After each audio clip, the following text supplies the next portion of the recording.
Hai, di sini Hepita. Ada satu komentar yang cukup menarik di video sebelumnya. Kurang lebih isinya tentang banyak masyarakat yang membeli tanah kafling dari developer, sudah memegang PPJB, bahkan dibuat di hadapan notaris. Ternyata di kemudian hari muncul masalah. Ada yang sertifikatnya belum pecah, ada yang tanahnya ternyata belum lunas dari pemilik sebelumnya. Bahkan ada developer yang akhirnya menghilang. Dan jujur menurutku ini bukan masalah keresahan 1-2 orang aja. Sebelumnya terima kasih untuk yang sudah mengajukan pertanyaan. Di lapangan hal seperti ini cukup sering menjadi sumber kebingungan masyarakat. Karena banyak orang merasa kalau sudah ada PPJB berarti tanahnya sudah aman. Padahal kenyataannya tidak selalu sesederhana itu. Hari ini aku ingin ngobrol santai soal sebenarnya PPJB itu apa? Karena banyak orang merasa aman dengan PPJB. Apa resikonya dan hal-hal sederhana apa yang menurutku penting diperhatikan sebelum beli tanah atau properti. Dan seperti biasa aku bukan untuk menakut-nakuti siapapun, juga aku tidak sedang menyudutkan pihak tertentu. Karena juga tiap kasus bisa beda-beda. Aku cuma ingin berbagi insight dan pengamatan dari hal-hal yang cukup sering terjadi di masyarakat. Supaya kita semua bisa lebih berhati-hati sebelum mengambil keputusan yang besar. Kalau bicara soal properti, menurutku ada banyak hal yang menarik. Banyak orang rela bekerja bertahun-tahun demi membeli tanah atau rumah. Kadang itu hasil tabungan, kadang juga ada yang jual aset keluarga, bahkan banyak yang dari hasil pinjaman. Jadi wajar kalau saat akhirnya berhasil membeli ada rasa lega. Apalagi kalau udah tanda tangan, sudah bayar, sudah ada dokumen dan dicap notaris, ada brosur developer, ada kantor pemasaran yang terlihat meyakinkan. Secara psikologis orang merasa oke, berarti udah aman. Dan sebenarnya perasaan itu manusiawi. Masalahnya, dalam urusan pertanahan dan properti, rasa aman kadang tidak selalu sama dengan posisi hukum yang benar-benar aman. Nah, disinilah banyak orang mulai mengenal istilah PPJB. Apa sih PPJB? Perjanjian pengikatan jual beli pada dasarnya baru perjanjian awal. Kalau disederhanakan semacam kesepakatan bahwa nanti akan dilakukan jual beli. PPJB tidak sama dengan AJB. Kalau AJB, maaf, alarm absen. Akta PPJB itu dibuat di hadapan notaris, tapi kalau akta jual beli itu dibuat di hadapan PPAT, pejabat pembuat akta tanah. Akta jual beli itu bukti peralihan hak, tapi kalau PPJB itu baru perjanjian awal. Aku mau beli tanahmu nanti ya. Kurang lebih seperti itu. Proses peralihan hak atas tanah sendiri pada prinsipnya baru terjadi melalui mekanisme yang memang sudah diatur dengan ketentuan yang berlaku. Makanya banyak orang yang kaget juga ketika tahu loh, ternyata pegang PPJB belum tentu berarti hak atas tanahnya udah berpindah ya. Iya, memang tidak. Dan ini menurutku hal yang penting dipahami oleh masyarakat sejak awal. Kadang banyak yang merasa udah bayar lunas, udah pegang dokumen, udah bayar lunas, udah pegang dokumen, bahkan udah menempati lokasi, lalu mengira semuanya selesai. Padahal di belakang layar itu masih ada proses yang belum selesai. Misalnya, sertifikat induknya ternyata masih belum pecah. Status tanahnya masih bermasalah. Ada kewajiban developer yang belum selesai. Ada legalitas tertentu yang masih berproses. Dan biasanya masalah baru terasa saat mau balik nama, mau jual lagi, mau ajukan kredit, atau saat ada konflik yang muncul. Dan yang bikin sedih, banyak orang baru sadar posisi hukumnya belum sekuat yang dibayangkan setelah ada masalah yang muncul.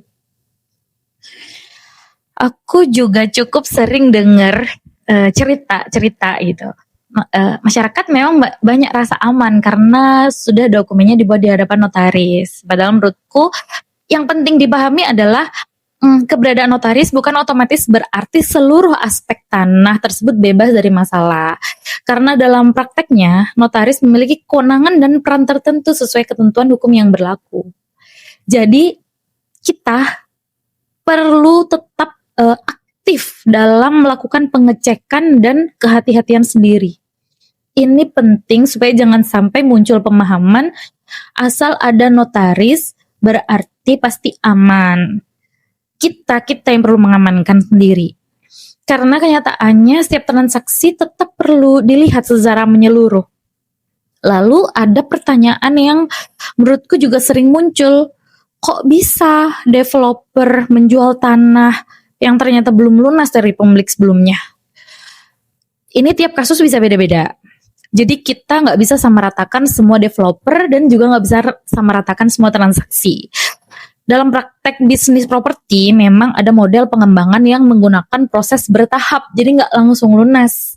Misalnya tanahnya masih proses pembayaran ya, belum lunas. Sertifikatnya masih sertifikat induk, pembangunannya masih berjalan, perizinannya masih bertahap, lalu pemasaran sudah dilakukan. Dan dalam kondisi tertentu, penggunaan PPJB memang dikenal dalam proses pemasaran properti. Bahkan ada aturannya. Dan aturannya coba cek di Undang-Undang nomor 20, Undang-Undang nomor 20 tahun 2011 tentang rumah susun. Cuman di sini menurutku yang penting bukan sekedar tahu ada PPJB atau tidak. Bukan itu fokusnya. Yang lebih penting adalah menurutku, masyarakat perlu memahami posisi hukumnya, memahami resiko-resiko yang mungkin muncul. Karena itu tadi kadang saya sendiri kadang terlalu fokusnya pada promo, harga murah, takut kehabisan unit, ya itu tadi ngerasa kesempatan gak akan datang 2 kali. Jadi buru-buru. Padahal dalam urusan properti, keputusan yang terlalu cepat kadang malah menjadi awal masalah yang panjang. Aku pribadi merasa salah satu tantangan terbesar dalam transaksi properti adalah budaya tidak enakan. Sebenarnya banyak orang mau bertanya, sertifikatnya bagaimana? Tanahnya udah lunas apa belum? Status legalitasnya gimana? Izin-izinnya sudah lengkap atau belum? Jadi kan banyak checklist satu-satu. Cuman ada yang mungkin takut dianggap terlalu curiga, ribet, nggak percayaan, atau jadinya takut kehilangan kesempatan. Padahal menurutku justru sikap kritis seperti itu sangat penting, karena ini bukan sedang membeli barang kecil. Ini aset besar yang mungkin sudah diperjuangkan bertahun-tahun. Dan menurutku penjual atau developer yang baik justru seharusnya tidak masalah jika calon pembeli ingin memahami dokumen dan status legalitasnya secara lebih detail. Kalau boleh berbagi, secara umum ada beberapa hal sederhana yang perlu diperhatikan kalau mau beli tanah atau properti dengan skema PPJB. Pertama, tentu saja jangan hanya fokus pada brosur atau tampilan pemasaran. Kadang visual marketing itu memang dibuat sangat meyakinkan dan itu memang bagian dari strategi bisnis yang wajar.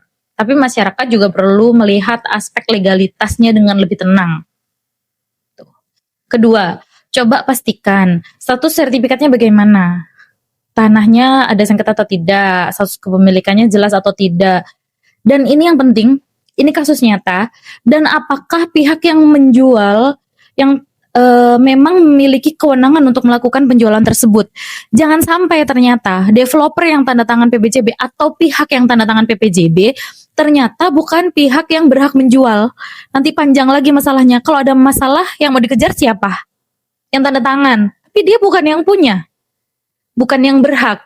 Yang ketiga, kalau memungkinkan, lakukan pengecekan melalui jalur resmi atau pihak yang memang memiliki kewenangan, memiliki kompetensi sesuai dengan kewenangannya.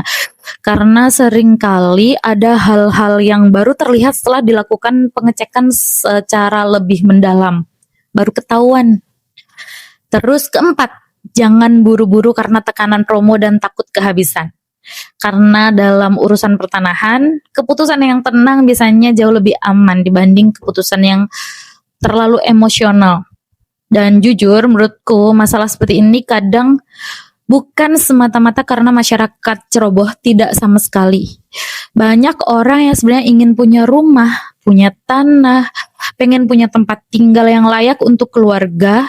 Itu niatnya sesederhana itu niatnya. Tapi karena informasi hukum pertanahan memang cukup kompleks, akhirnya banyak masyarakat tidak benar-benar memahami, belum benar-benar memahami posisi hukumnya sendiri.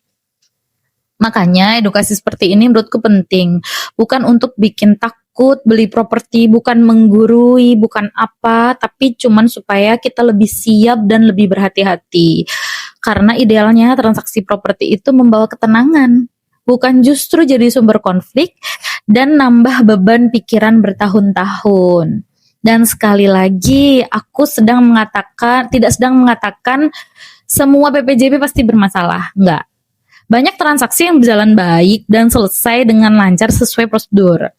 Hanya saja, aku pengen masyarakat tuh memang perlu memahami bahwa PPJB bukan tujuan akhir. Itu hanya tahap awal atau jembatan menuju proses berikutnya. PPJB beda dengan AJB. PPJB beda dengan AJB. PPJB bukan bukti peralihan hak. AJB yang bukti peralihan hak dan bisa diproses ke perbuatan hukum selanjutnya. Jadi jangan sampai rasa aman muncul terlalu cepat sebelum proses hukumnya benar-benar selesai. Mungkin itu aja obrolan kali ini. Kalau kalian pernah punya pengalaman, punya pertanyaan atau keresahan soal tanah, warisan, jual beli properti, atau hal-hal lain seperti ini, boleh tulis di kolom komentar. Siapa tahu nanti bisa jadi bahan diskusi bersama, bahan sharing ya di video berikutnya. Dan semoga kita selalu diberi kehati-hatian dalam mengambil keputusan, terutama keputusan besar yang berkaitan dengan masa depan keluarga. Terima kasih sudah menonton.